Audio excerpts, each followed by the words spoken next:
బులెటిన్ల ముందుగా హెడ్లైన్స్. ఘనంగా మాజీ మంత్రి కేటీఆర్ జన్మదిన వేడుకలు.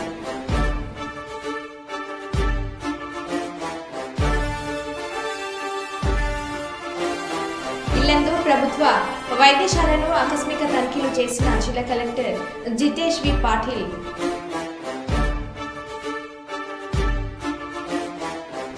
వైఎస్ఆర్ జిల్లా నూతన జాయింట్ కలెక్టర్గా బాధ్యతలు స్వీకరించిన శ్రీమతి అదితి సింగ్.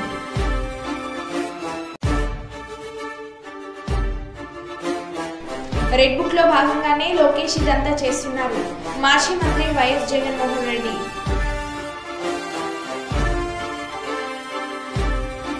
ఇక వివరాల్లోకి వెళ్తే, నిర్లక్ష్యానికి గురైన గిరిజన తండాలు 3 ఏళ్ల బాగు చేస్తాం.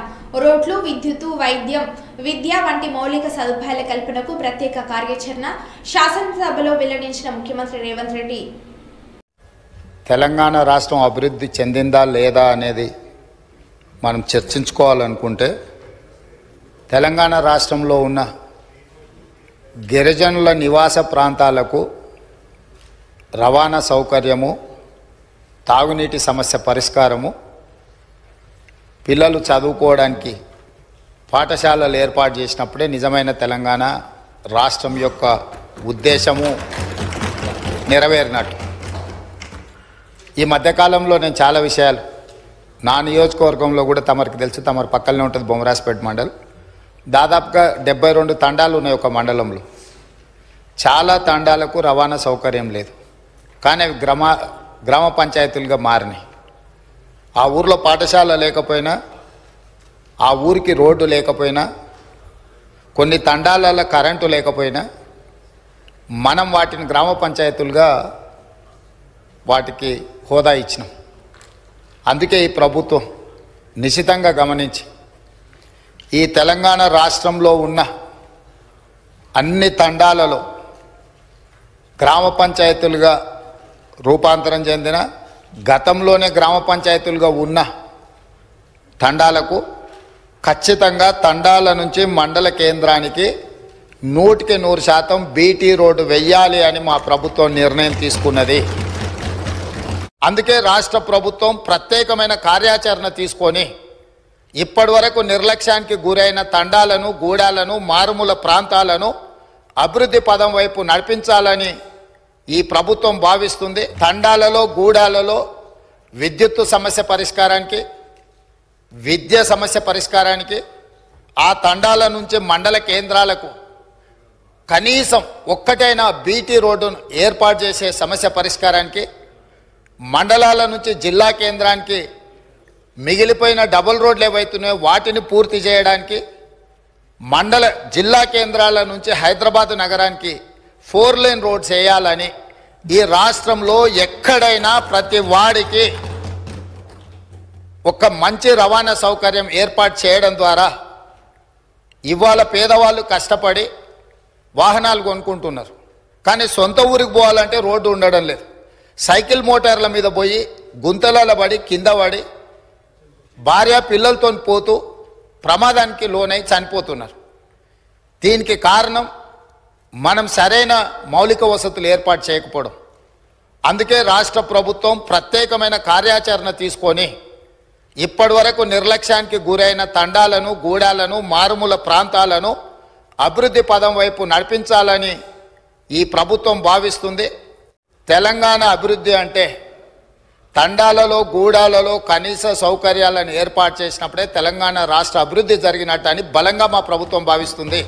కొత్తపల్లి గ్రామంలో మహిళలతో భువనేశ్వరి ముఖాముఖి కార్యక్రమం.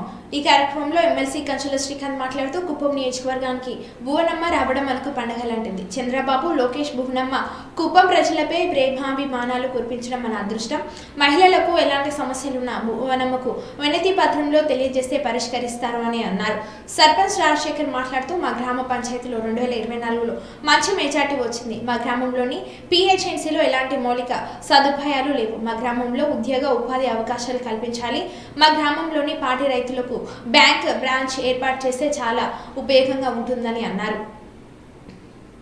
భువనేశ్వరి మాట్లాడుతూ డిఎస్సీపై చంద్రబాబు తొలి సంతకం చేసి మీకు మేలు చేయడం చాలా సంతోషం. కుప్పంలోని మిగిలిన నిరుద్యోగులకు ప్రత్యేక మేనిఫెస్టోలో పెట్టిన అంశాల ద్వారా ఉద్యోగ ఉపాధి అవకాశాలు కల్పిస్తారని అన్నారు.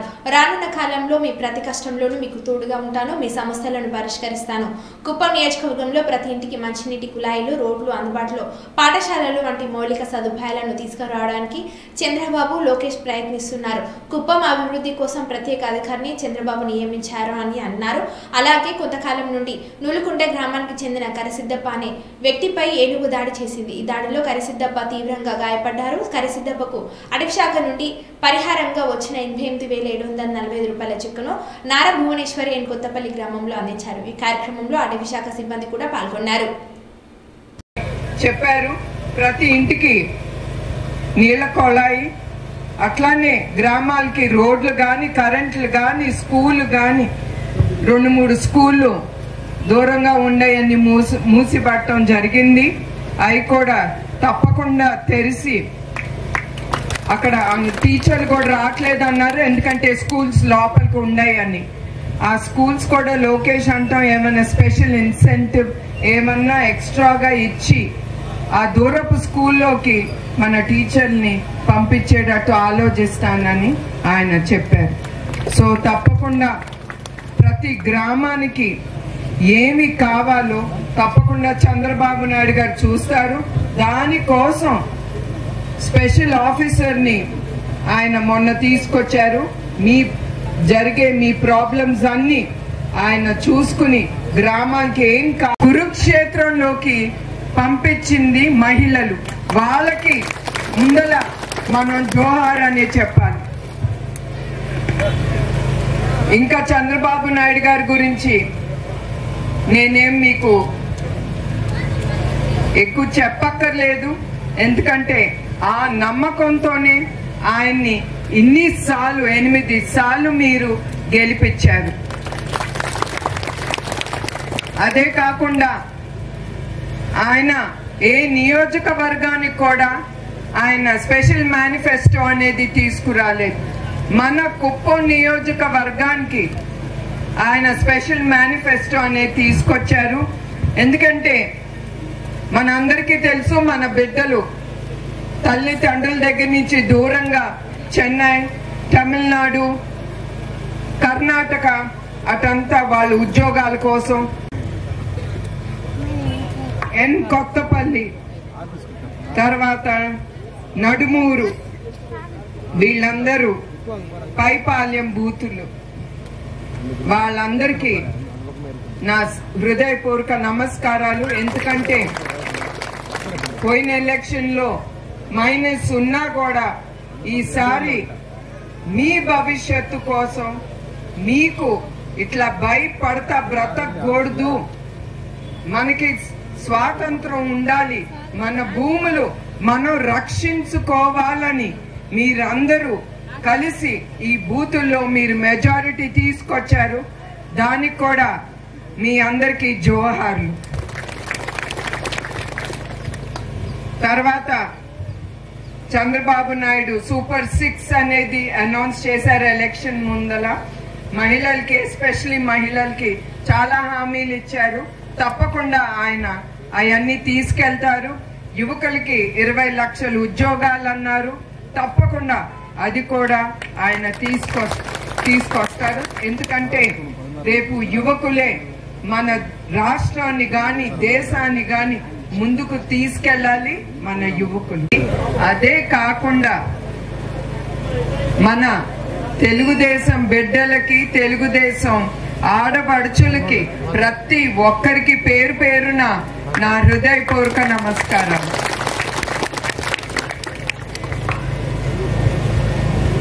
గత 5 సంవత్సరాలు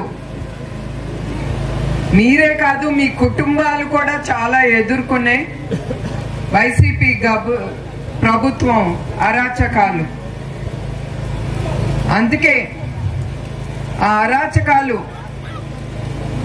దించటానికి ప్రజల ప్రభుత్వం అనేది తీసుకురావాలని మీరందరూ ధైర్యం చేసి మన కూటమి ప్రభుత్వాన్ని మీరు గెలిపించారు.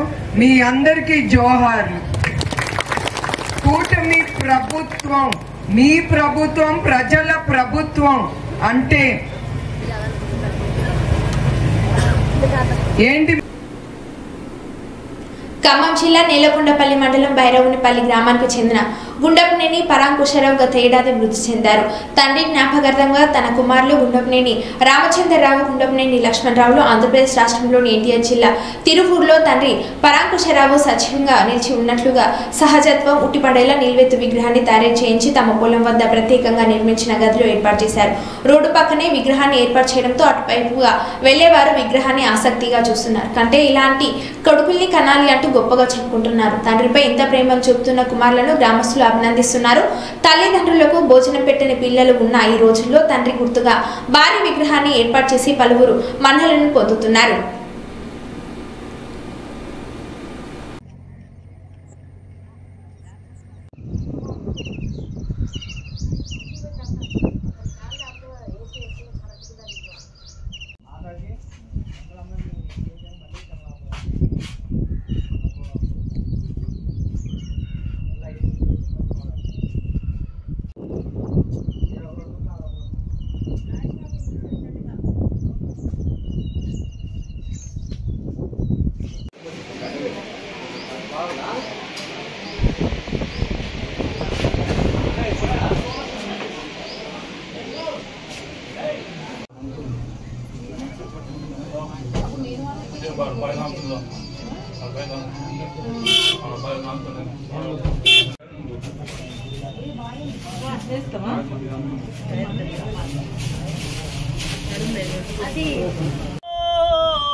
దొరవారు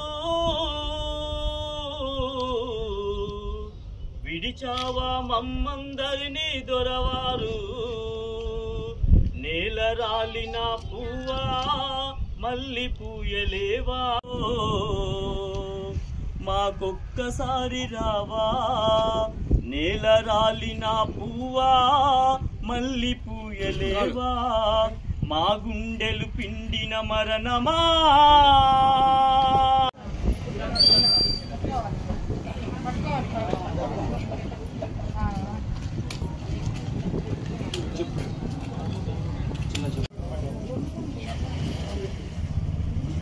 చేయదైతే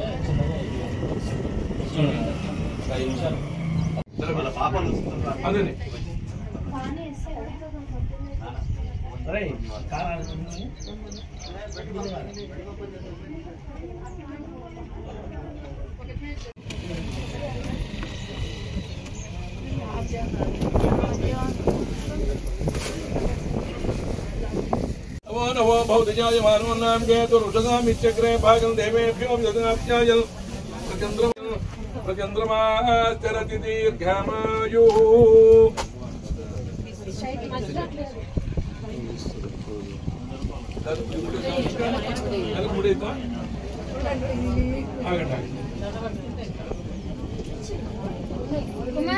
అమ్మా సరిపోయిందా? ఇప్పుడు ఏమంటారా?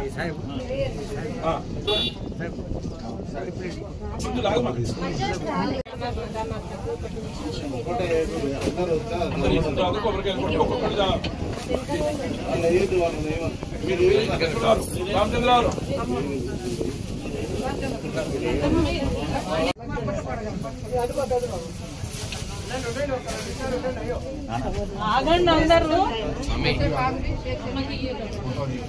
వారందరినీ కుటుంబ సభ్యుల్ని మనం అభినందించవలసిందిగా మనం అవసరం ఉన్నదని మరొకసారి తెలియజేస్తున్నాను. ఈ కార్యక్రమానికి చేసినటువంటి యొక్క కాంగ్రెస్ పార్టీ అభిమానులు వారందరినీ కుటుంబ సభ్యుల్ని మనం అభినందించవలసిందిగా మనం అవసరం ఉన్నదని మరొకసారి తెలియజేస్తున్నాను. ఈ కార్యక్రమానికి చేసినటువంటి యొక్క కాంగ్రెస్ పార్టీ అభిమానులు ఏనాడు మా నాన్నకు తెలియదు, ఒక్కళ్ళ కూడా ఎప్పుడైనా భయపడేవాడు కదా, దేనికి భయపడేవాడు కదా, కుళ్ళు అనేదే తెలియదు మా నాన్న. ఇంతమంది పెళ్లిళ్ళు చేస్తున్నా కానీ ఎంత ధైర్యంగానో చేస్తున్నాడు. నా పెద్ద బిడ్డ మూగ పిల్లగాడైతే నేను ఎట్లా ఉంచుతున్నా ఊరిని అనేవాడు ఎప్పుడైనా సరే, మా నాన్న ఎప్పుడు అనేవాడు. నా పెద్ద బిడ్డ మగవాడు కాలేదని ఎంతో అనుకునేవాడు. సమానం మా నాన్నగారు. అందుకే గుడి కట్టి నేను రోజు పూజ చేసి దేవుని లెక్క చూడాలని చెప్పి నా సంకల్పంతో ఈ విగ్రహాన్ని ఏర్పాటు చేశాను. హాజరైన బంధుమిత్రులు మరియు గ్రామ ప్రజలు, వారితో కలిసి జీవనం కొనసాగించిన బైరోన్పల్లిలో జీవనం కొనసాగించిన వ్యక్తులు, పెద్దలు అందరికీ మా మామగారి కుటుంబం తరపు నుంచి అందరికీ ధన్యవాదాలు తెలుపుతున్నాము. ఈరోజు మా మామగారు లేని లోటు ఈ గ్రామంలో ఇప్పుడు ఒక మిత్రుడు, గ్రామంలోని ఒక మిత్రుడు చెప్తుంటే చాలా బాధగా అనిపించింది. వారు ఏ విషయం తీసుకున్నా ఈ బైరోన్పల్లిలో ఒక పార్టీ అనేది ఆయనకు ఒక పార్టీలో ఉన్న వ్యక్తి వేరే పార్టీలో పోవాలంటే ఆయన జీవిత చరిత్రలో కూడా ఆయనకు ఎప్పుడు కూడా అటువంటి కార్యక్రమం చేయలేదు. ఆయన నమ్ముకున్న సిద్ధాంతం మీద కట్టుబడిన వ్యక్తి. వారి కుటుంబం చాలా పెద్ద కుటుంబం, 5 అమ్మాయిలు, 2 కుమారులు. ఇంత పెద్ద కుటుంబాన్ని కూడా కష్టపడి అందరి ఉన్నతమైన స్థితిలో ఉన్న వ్యక్తులకు వారి కూతుర్లను ఇవ్వడం జరిగింది. వారి యొక్క సంకల్పం చాలా గొప్పది. తర్వాత ఎవరు ఎన్ని మాట్లాడినా ఆయన నమ్ముకున్న సిద్ధాంతాన్ని తప్పితే మాత్రము ఇంకొకరి ప్రలోభాలకు లొంగే వ్యక్తి కాదు, భయపడే వ్యక్తి కాదు.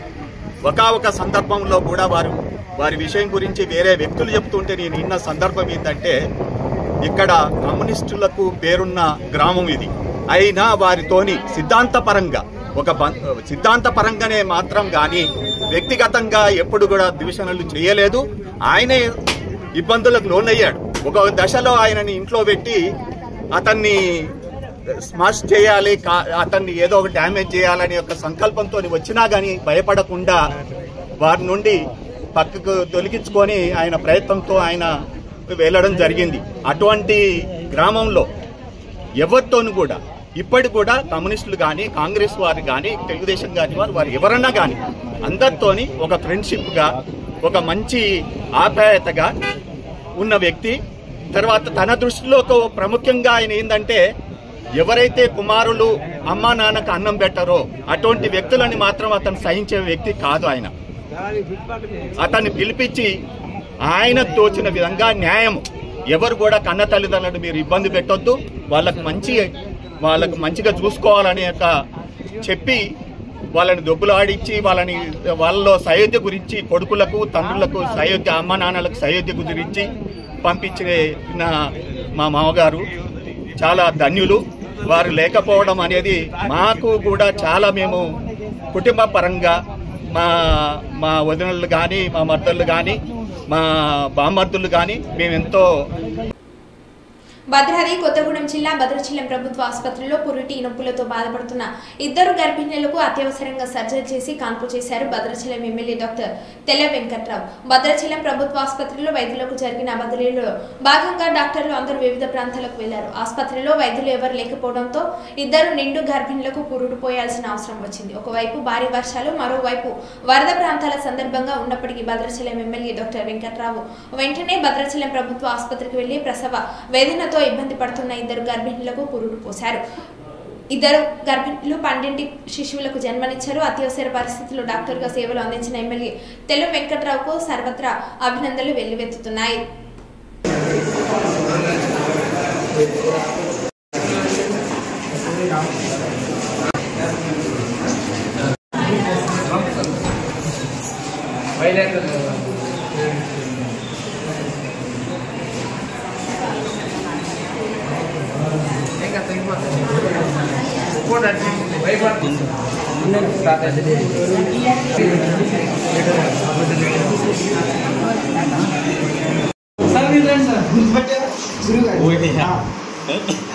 మంచిది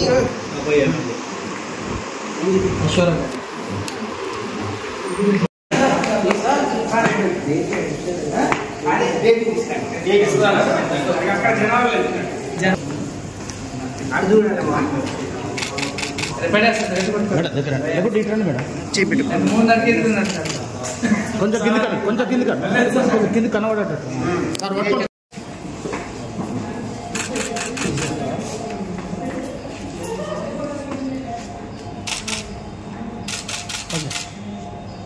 భద్రాచలం ఏరియా ఆసుపత్రి చక్కటి వేడుకకు ఒక వేదికగా నిలిచింది. భద్రాచలం ఎమ్మెల్యేగా ఉన్న ఎల్లం వెంకటరావు గారు స్వతహాగా వైద్యుడు. ఆయన భద్రాచలం ఆసుపత్రిలో ఇద్దరు గర్భిణీలకు కాన్పులు చేసి ఇద్దరు గర్భిణీలకు కాన్పులు చేశారు. ఈ వేడుక అంటే ఆసుపత్రిలో గైనకాలజిస్టుల కొంత కొరత ఉండడం, స్వయంగా ఆసుపత్రి సిబ్బంది ఆయనకు సమాచారం అందించడంతో స్వయంగా ఎమ్మెల్యేగా ఉన్న ఆయనే స్వయంగా హాస్పిటల్కి వచ్చి ప్రభుత్వ ఆసుపత్రికి వచ్చి కాన్పులు చేశారు. ప్రస్తుతం మనతో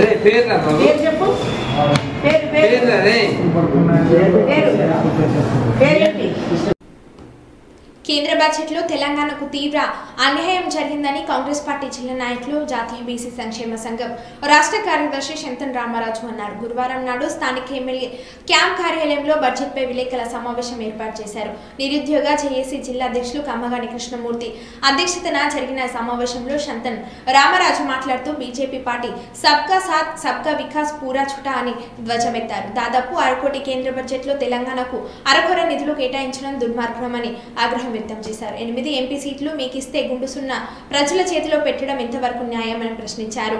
అత్యవసర మార్కులతో పాస్ అయిన మోడీ తన కుర్చీని కాపాడుకునేందుకు తమ దోస్తులున్న రాష్ట్రాలకు ఎక్కువ నిధులు ఇచ్చి కాంగ్రెస్ పాలిత రాష్ట్రాలకు మొండి చేయి చూపడం ప్రజాస్వామ్యానికి గొడ్డలి పెట్టుగా అభివర్ణించారు. ముఖ్యమంత్రి రేవంత్ రెడ్డి నాయకత్వంలో రాష్ట్ర సంక్షేమ పథకాల ద్వారా ప్రజలకు బంగారు బాట వేస్తుంటే కేంద్రం నిధులు ఇవ్వకుండా ప్రజల్ని వంచిస్తుందని అన్నారు. అసలు బడ్జెట్లో తెలంగాణ ప్రస్తావన లేకపోవడం ఏంటని, అసలు తెలంగాణ భారత్లో భాగం కాదని సూటిగా ప్రశ్నించారు.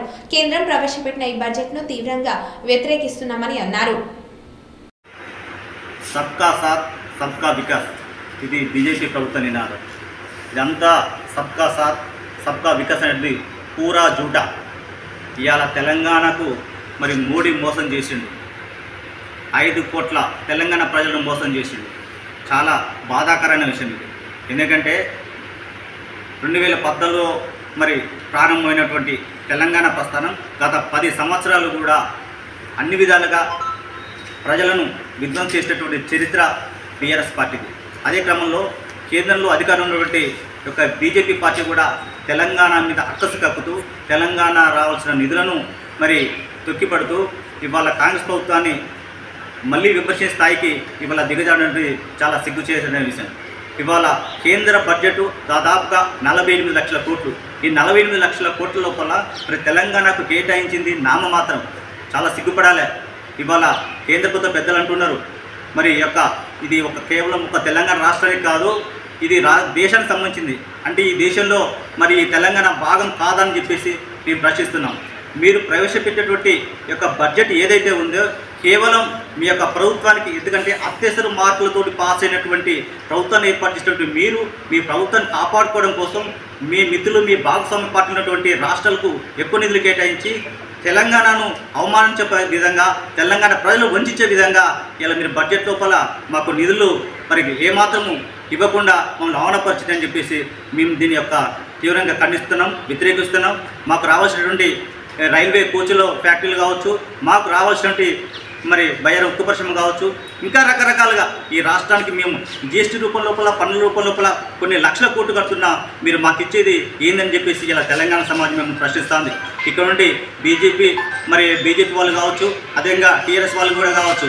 అంటే ఇప్పటికే మరి 6-7 నెలలు అయితే ప్రభుత్వం ఏర్పాటు చేసి మీరు ప్రభుత్వం ఏం సాధించామని చెప్పేసి ప్రశ్న చేస్తున్నారు. 10 సంవత్సరాలు ఈ యొక్క రాష్ట్రాన్ని విధ్వంసం చేసింది మీరు, ప్రజలను విధ్వంసం చేసింది మీరు, ప్రజల ఆశలను కొల్లగొట్టి ఇవాళ ప్రజల ఆకాంక్షలు నీరుగారుస్తూ మరి అభివృద్ధిని కాంక్ష లేకుండా వచ్చేటువంటి మీరు ఇవాళ కాంగ్రెస్ పార్టీని నిందించడం అంటే చాలా సిగ్గుచేటైన విషయం.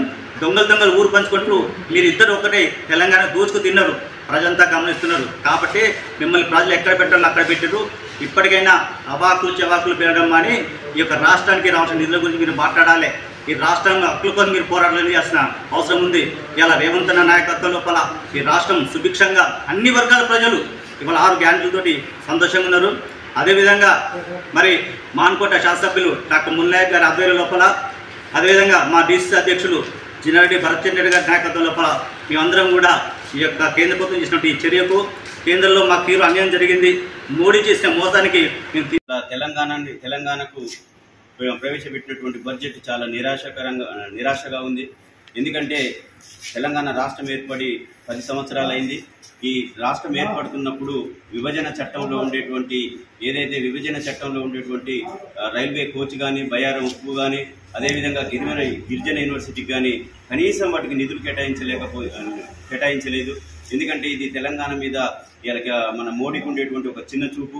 ఇవాళ జరిగినటువంటి పార్లమెంట్ ఎలక్షన్లో ఇవాళ తెలంగాణ నుంచి ఒక ముగ్గురు ఉండేటువంటి ఎంపీలను 8 మందిని చేసి పంపిస్తే ఇవాళ తెలంగాణకు తీరని అన్యాయం జరిగింది.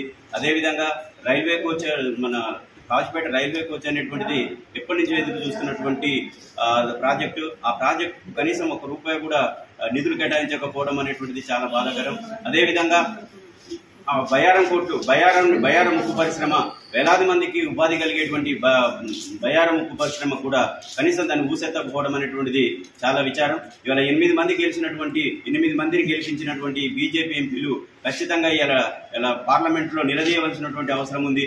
గతంలో అదేవిధంగా ఇవాళ ఒకరికొకరు విమర్శన కాదు, ఇలా బీఆర్ఎస్ నాయకులు కూడా దీని మీద కాంగ్రెస్ నిందించడం అనేటువంటిది తప్పు. ఇలా వాళ్ళు బీజేపీ పార్టీని నిందించలేక ఇలా కాంగ్రెస్ పార్టీ మీద నిందలు చేయడం అనేటువంటిది చాలా విచారకరమైన విషయం. కాబట్టి దీన్నే మన మహబూబాద్ జిల్లా కాంగ్రెస్ పక్షాన తీవ్రంగా ఖండిస్తుంది. జరిగినటువంటి బడ్జెట్ సమావేశంలో మరి ప్రధాని అయినటువంటి నరేంద్ర మోడీ గారు మరి కేవలం వాళ్ళ పార్టీ బీజేపీ పార్టీ ఏ రాష్ట్రంలో అయితే ఎక్కడైతే బలపరిచినదో అక్కడనే ఆ కేంద్ర బడ్జెట్ అక్కడ ఎక్కువ ఇవ్వడం జరిగింది. మరి ఇక్కడ తెలంగాణలో మరి కేంద్ర బడ్జెట్ మరి కేటాయించకపోవడం మరి యావత్ ఈ తెలంగాణ రాష్ట్ర ప్రజలు ఈరోజు మోడీ గారికి ఒకటే చెప్తున్నాం, అయ్యా మోడీ గారు మీరు కేవలం ఒక బీజేపీ పార్టీకే ప్రధానియా లేకపోతే రాష్ట్ర మొత్తంలో మీరు ప్రధాని అని ఈరోజు మేము హెచ్చరిస్తున్నాం. మరి అదేవిధంగా మరి నిన్న జరిగినటువంటి అసెంబ్లీ సమావేశంలో మరి ఈ హరీష్ రావు గారు, మరి కేటీఆర్ గారు, మరి కేసీఆర్ గారు ఇలా చాలా మరి బీజేపీ పార్టీని విమర్శించలేక మరి కాంగ్రెస్ పార్టీని విమర్శించడం జరుగుతున్నది. మేము ఒకటే చెప్తున్నాం, మొన్న కూడా మీరు 2 లక్షలు రైతు రుణాలు మాఫీ చేస్తే నేను హైదరాబాద్ లో అంబేద్కర్ విగ్రహం దగ్గరికి వచ్చి రాజీనామా చేస్తా ఉన్నావు. సిగ్గు శరం ఉంటే హరీష్ రావు, నువ్వు నిజంగా నీకు మానవత్వం ఉంటే నువ్వు తక్షణమే రాజీనామా చేయాలి. లేకపోతే నువ్వు ఇంట్లో మలుచుకొని కూర్చో, నువ్వు గాని నీ బాబర్ది గాని మీ మామ గాని కూర్చుకొని కూర్చోవాలి. కానీ కేవలం మరో బులెటిన్లో మళ్ళీ కలుద్దాం. Stay tune.